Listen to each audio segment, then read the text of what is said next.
Muy buenas tardes, apreciados compañeros y asistentes del módulo de bioética. Quien les habla es Samuel Esteban Altamar Torres, licenciado en Educación Física, Recreación y Deporte y candidato a la maestría en Actividad Física y Salud. Para comenzar la siguiente charla, quisiera mencionar y traer a colación un poco sobre en qué consiste nuestra investigación. Nuestra investigación consiste en observar todos esos estilos de vida de manera de núcleo familiar, las cuales han empleado durante la pandemia y las que venían realizando antes de la pandemia. Entonces, para esto nos enfocamos en la escala de Prochaska, donde tiene 6 etapas en las cuales cabe resaltar la precontemplación, la contemplación, la preparación, la acción, el mantenimiento y la recaída. Entonces, ahí podemos observar que qué hacían antes de la pandemia sobre la actividad física y qué hacían después de la pandemia de la actividad física. Ahí nos encontramos eh, otros procederes con cuestiones a tanto los comportamientos sedentarios que las familias emplean durante este tiempo, cómo ha sido eh, el acercamiento hacia las demás personas, los demás habitantes y la jerarquización que podemos prescindir de esta a través de una escala donde también evaluamos de manera consciente qué tan favorable es la actividad física en nuestras casas. Entonces, principalmente, nuestro estudio va relacionado bastante a estudios internacionales, nacionales y latinoamericanos, donde nos encontramos una alta demanda en cuestión a las enfermedades crónicas no transmisibles que están siendo afectadas por las antes mencionadas, como son las malas conductas, los malos hábitos que generamos en nuestros hogares y que están represadas en el núcleo familiar. Pues tendemos a que si la familia, el padre o la madre está en sobrepeso o en obesidad, pues en gran parte nos muestran los estudios que los jóvenes o los hijos de estos padres van a generar esa misma conducta. Entonces, enfrascándonos en la investigación, nos da como un alto, una alta importancia la actividad física que nosotros podemos emplear desde nuestras casas de manera individual o grupal, siempre sobre una buena preparación adecuada a su ejecución. Entonces, eh, aquí vale resaltar la importancia que es la ética y la moral con relación hacia los objetivos que queremos lograr. Importante conocer la ética, la moral y los valores que éstas retribuyen sobre la actividad física en nuestros hogares. Como primera medida, hablaré sobre la etapa 3 o la pauta 3, donde nos dice que lleva como título la distribución equitativa de beneficios y cargas en la selección de individuos y grupos de participantes en una investigación. Entonces, de manera a consideración general, ellos nos nombran unos representantes que se debe llevar a esta investigación. ¿Y quiénes son? Las personas que sobresalen dentro de este proceso, que debemos mencionarlas, tenerlas presentes, pues sin ello no podemos hacer o no nos puede facilitar al momento de poder impartir cierta información. Entonces, para esto se necesitan de quiénes, de los patrocinadores, investigadores, autoridades gubernamentales, comités de ética de la investigación y otras partes interesadas que deban asegurarse al beneficios y a las cargas de una investigación que se distribuyan equitativamente. Entonces, eh, podemos mencionar que de estos, ningún grupo o clase de personas que asume mayor cuota en la participación se debe de dar. Claro, inclusivemente, si se da, en el caso de darse, debe estar sujeta a una justificación científica y ética, en los cuales tengan la experiencia asertiva sobre las labores que van a desempeñar. Entonces estamos hablando de una desigualdad, pero que está en cooperación a toda la mesa que antes se ha mencionado, como el Comité de Ética Científica, acorde sobre el trabajo que se quiera realizar. Otro ítem que se debe presentar es el de no ser de arbitrariedad o selección por conveniencia. Entonces no se puede hacer una selección de este personal sin hacerle un estudio retrospectivo, un estudio analítico, un estudio que esté profundizado a que cumpla con el material de investigación que se requiere. En este caso, en nuestro proyecto no se ha incluido en ninguna forma a las personas, ni al individuo, ni a los grupos, ya que es viable para la gestión de un conglomerado o una población X. También queremos promover de una población que cumpla con requisitos, como por ejemplo la zona geográfica, los criterios de inclusión y exclusión que se dan, teniendo en cuenta la raza, la etnia, la situación económica, la edad, el sexo, entre otras. Entonces, esta parte en consideración general nos dice de que debemos de tener presente a toda la población sin discriminar lo antes previamente conversado, el cual nos puede generar a nosotros también un sesgo dentro de nuestra investigación.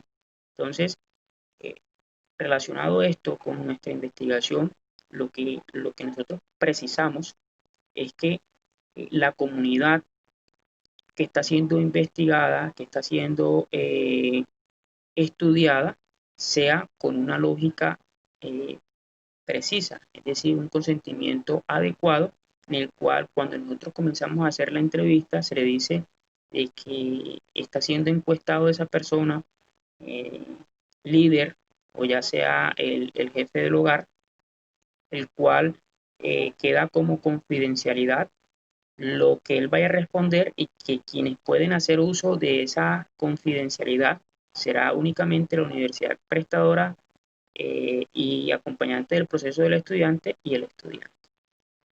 Pasamos al segundo eh, ítem, que es la distribución justa de los beneficios de la investigación. En esta, el primer paso nos dice que es un beneficio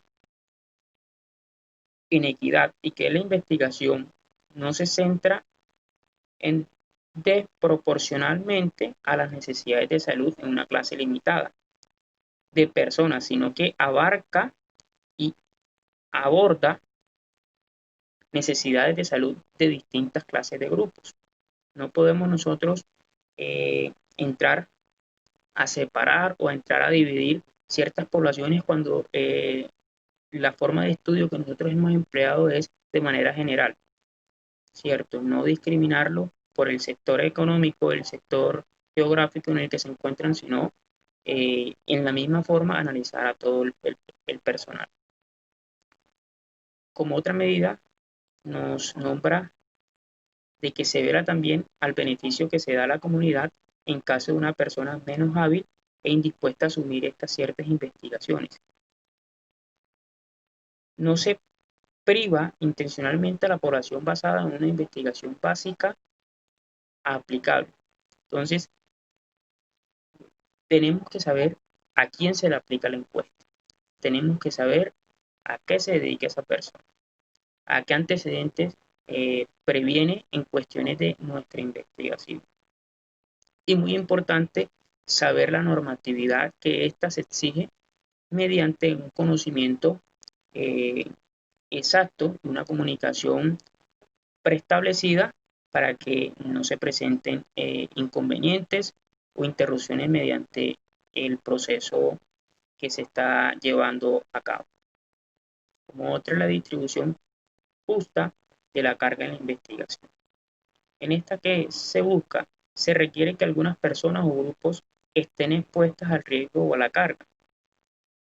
Generan conocimientos para proteger y promover la salud de la población. Requiere de atención especial a quienes sean desfavorables o marginales. Compete a problemas morales por conceptos de tres razones: la injusticia, la exclusión y la inclusión. Entonces, en estos casos, eh, no aplicaría en ningún momento, ya que aquí se está cumpliendo con estas tres razones, que es de manera justicial poder aplicarle la entrevista al personal que ha aceptado. La exclusión, pues introducimos o involucramos a toda persona independientemente de las razones antes mencionadas. Estamos. Como cuarto, como la cuarta etapa, nos habla de los posibles beneficios individuales de participantes en una investigación.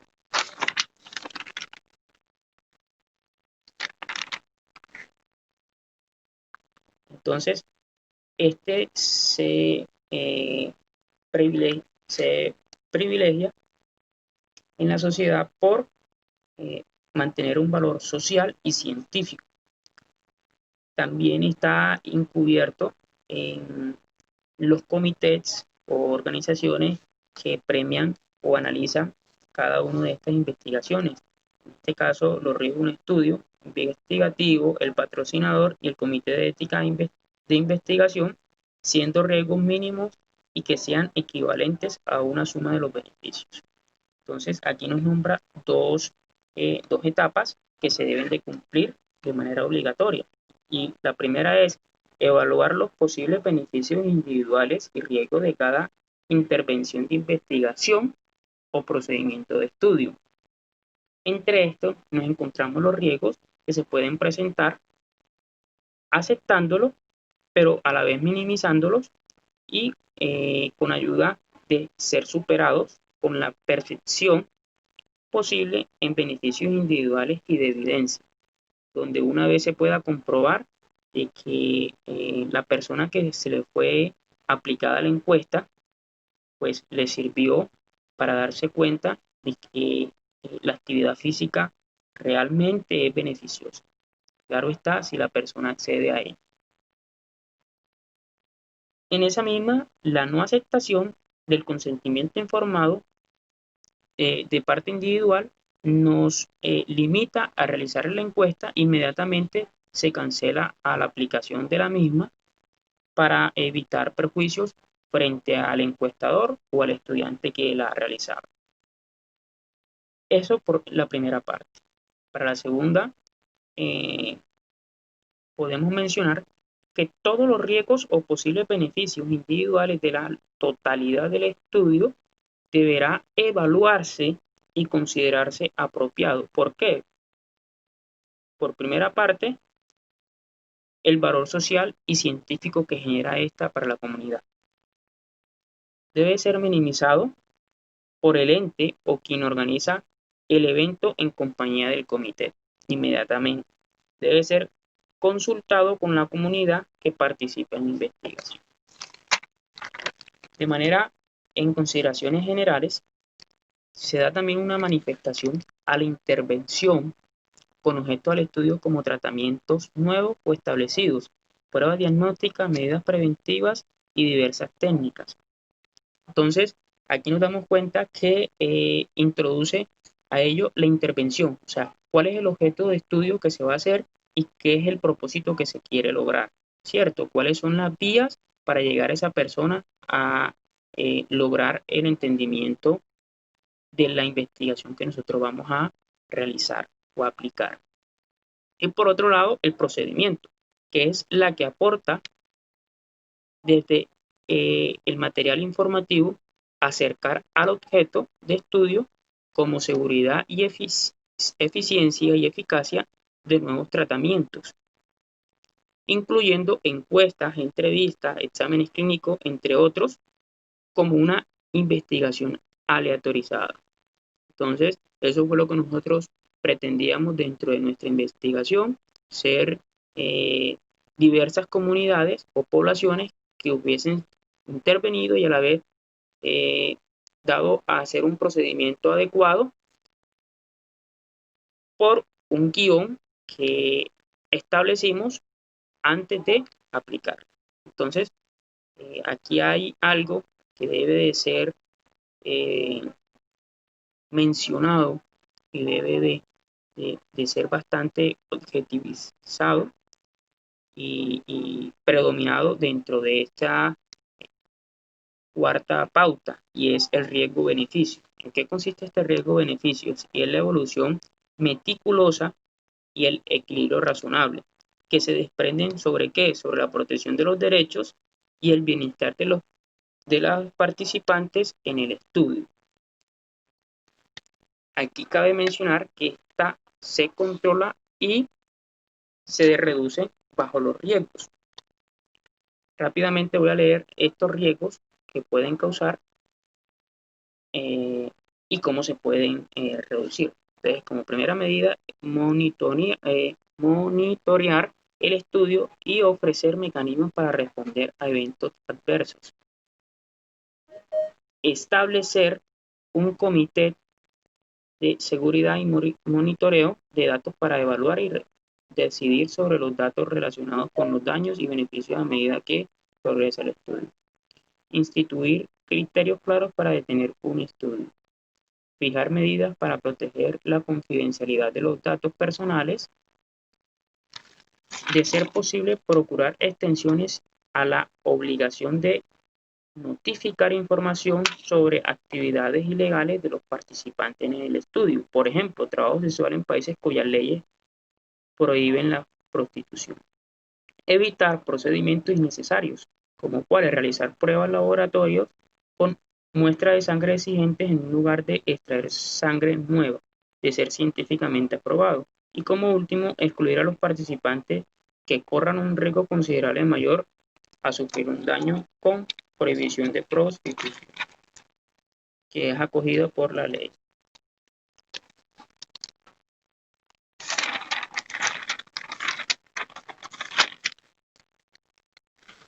Para esto también se debe llevar una evaluación por separado de qué, de las intervenciones y los procedimientos, y luego juzgar el conjunto de estos riesgos y beneficios de estudios en su totalidad. Puede también ser un perfil benéfico en un estudio de su totalidad donde no sean exactos, no capten esas inquietudes. En estos posibles beneficios individuales también nos damos como conocimiento para proteger y promover la salud de los futuros pacientes, soportando la intervención de una que se tengan estudios anteriormente del caso. Entonces, si no se tiene estudios antes postulados y que no podemos nosotros disponer de él, pues obviamente será una investigación fallida o se realizará un sesgo mayor al que ya venimos presentando. Para esto, los riesgos que se buscan es de que los representantes deberán evaluar la aceptabilidad con el aseguramiento que se plantea sobre una pregunta que sea socialmente valiosa y que emplee un método necesario, científico, sustentable para dar respuesta a esa pregunta. Como último, debemos de considerar de que debe ser equilibrada en consideración de las diversas relatividades al valor de lo social y lo científico y la selección justa de los sujetos. Estos estándares de riesgo mínimo deben de estar pronosticados por una probabilidad y una magnitud que se da a unas pruebas o exámenes físicos o psicológicos de rutina. Estos se darán de manera progresiva, teniendo en cuenta dos palabras: el umbral máximo de la investigación de una primera prueba a una segunda prueba. Y la estimación que se debe tener durante este proceso a eh, a los individuos o a la población que está siendo intervenida. Entonces, esta pauta lo que nos adquiere sobre nuestra investigación es que debemos de eh, tratar de beneficiar a la población en lo máximo y minimizar esos riesgos que posiblemente se pueden presentar para un mal entendimiento de estas pruebas que se están ejerciendo. Por otra parte, también cabe mencionar que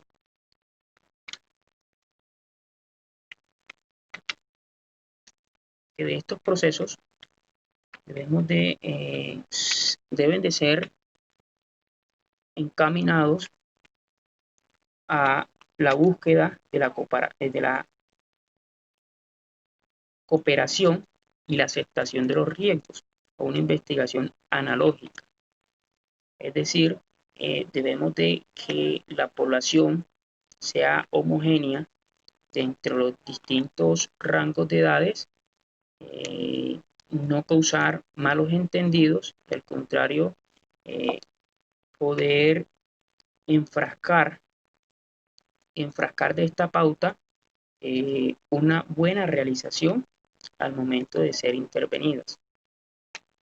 Pues al momento de evaluar los riesgos y los posibles beneficios individuales de un estudio X, este debe de representar para una población, primero que todo, un comité de ética para la investigación que deberá ser soportado en lo posible a evitar daños que podrían resaltar no realizar una investigación apropiada y que de esos resultados obtenidos no se publiquen. Muchísimas gracias.